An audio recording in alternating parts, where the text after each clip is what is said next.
Oh, I've been having fun with that little Zen garden you sent.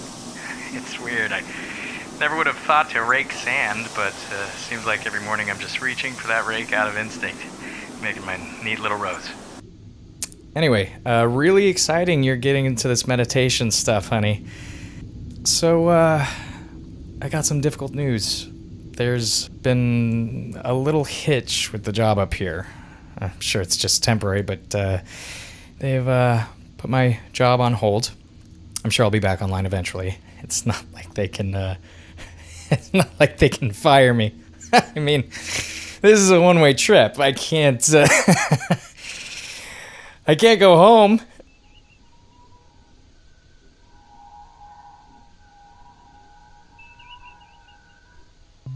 They had a pack of mineral-sniffing robotic dogs, a team of bathroom attendants, a music director, a turbocharged sand ski, a saltwater pool.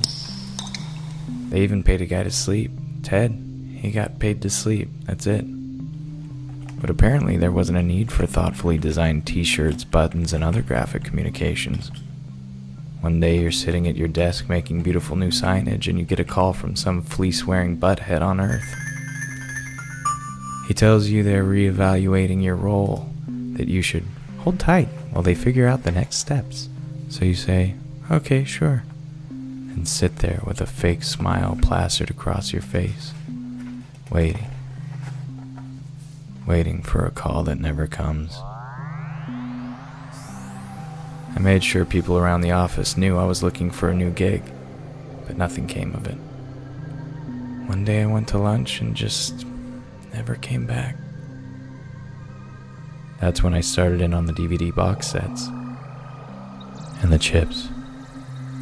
I have to say, I didn't miss the office. When I got lonely, I'd go see Ted in the sleep tank.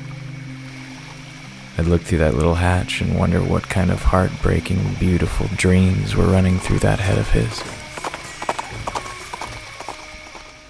When I saw the pictures of my wife moving in with her meditation instructor, I wasn't surprised. They'd taken several trips to New Mexico together. But I was disappointed and angry. It was actually her idea for me to go to Mars in the first place, which makes sense now. I fell into a deep depression. I'd spent entire weeks lying in bed thinking about every mistake I'd ever made. One afternoon, I got an all-company email. There'd been another gravity accident, and Carol from Human Resources had been decapitated. Carol was a terrific woman, but as you can imagine, the first thing to cross my mind was job opening.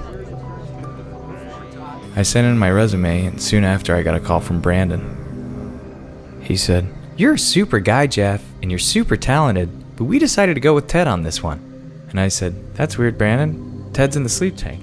He can't do anything, much less run HR." "Actually," said Brandon, "we woke Ted up, and he's doing great, in case you were concerned." So I said, "You know, F you, Brandon. I love Ted, but I need that job. I've got nothing up here. I'm addicted to barbecue potato chips, and I haven't felt an emotion outside of sadness or anger in 6 months. And he's just like, "Sorry, bud. I hear you, but Ted's just a better culture fit."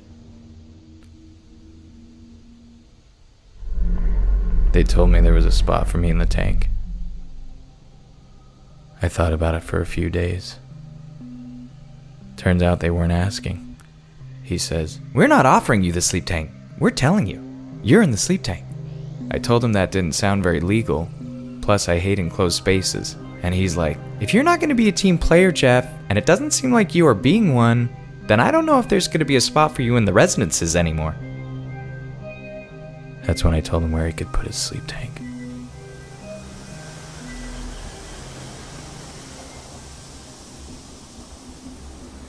Sooner or later, every man comes to a crossroads. Settle into comfortable mediocrity, or seek greatness, entering the wilderness of his own intuition. Unfortunately, most are too blind to recognize opportunity when it knocks. Others recognize it, but only after it's too late.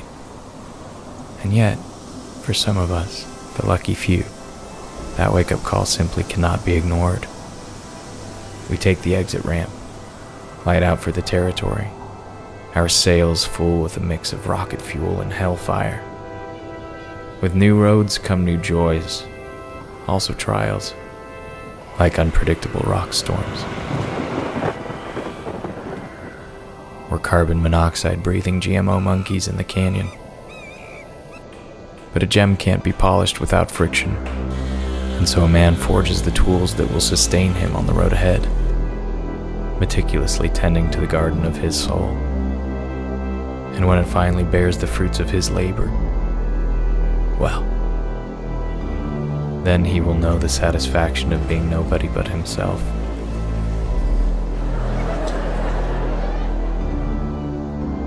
A colony of one.